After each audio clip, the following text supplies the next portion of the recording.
piece of breaking news which is coming in now. Amidst growing unrest, Nepal Prime Minister KP Oli has refused to lift the ban on social media. In a cabinet meeting earlier today, the Prime Minister asserted that the government's decision is justified and instructed that all ministers come out publicly to support his move. Responding firmly, Prime Minister Oli declared that his government will not bow down before Gen Z troublemakers. Angered by the Prime Minister's rigid stance, Congress ministers in fact staged a walkout from the cabinet meeting. In response, Prime Minister Oli has called an emergency meeting of the ruling coalition, and all top leaders of the coalition have been summoned to the Prime Minister's residence. So how is it all playing out? Let me go straight to Rohit, who joins us. He'll be joining me in just a few seconds, but this unrest in Nepal seems to be growing now. What we can also tell our viewers is that ministers from Nepali Congress, who are part of the Oli-led government, have demanded that the social media ban be revoked.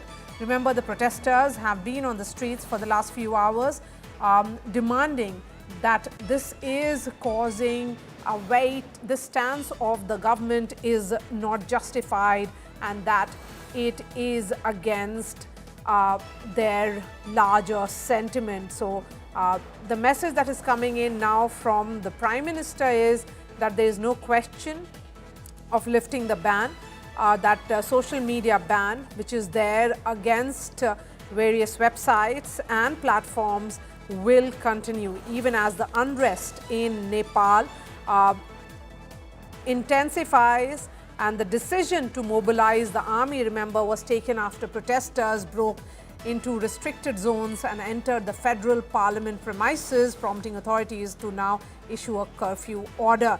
Rohit is joining me live. He is on his way to Kathmandu. Rohit, at least 20 people have been killed, including a 12-year-old.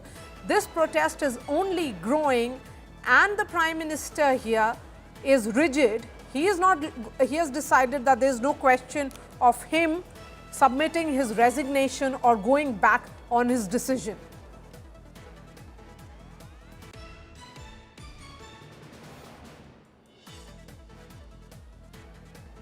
All right, and as per sources, what we can tell our viewers is that Nepal Home Minister has submitted his resignation to the Prime Minister, though. The Prime Minister himself has dug in his heel, and he has said that he will not be even looking at lifting the ban. Police, remember, had responded with water cannons, tear gas and rubber bullets after demonstrators shouted anti-government slogans. Rohit is joining us. Rohit, what exactly are you seeing around you?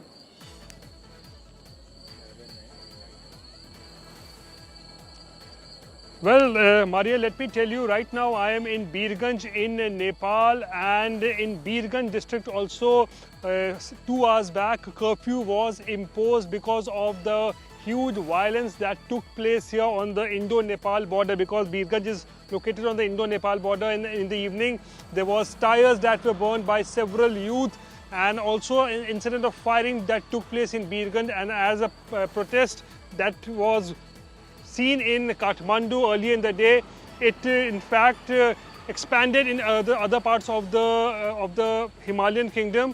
And in the evening, when violence was reported here, the district administration has now imposed curfew till 9 AM tomorrow morning. And I can show you pictures here. This is the Shankaracharya Dwar, which you can see. This is the entry point into birganj, and you can see this stretch of road wearing a deserted look. And on a given day, it's only at around 11 o'clock at night when the Indo-Nepal border is closed, but it used to be regular movement of vehicles here, people moving from India to Nepal and Nepal to India.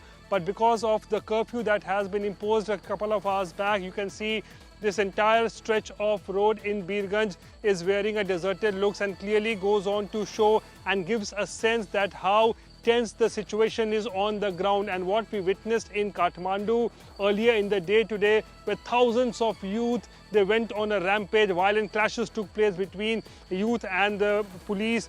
incident of firing took place. Almost 20 people have lost their lives. Hundreds of people are injured in this entire incident. And that protest, which was witnessed in Kathmandu, it spread across the Himalayan kingdom later in the day. And almost there are 10 cities in Nepal where curfew has been imposed because of the violence that has been witnessed. So situation in Nepal continues to remain extremely tense. All right, Rohit, thank you for joining us.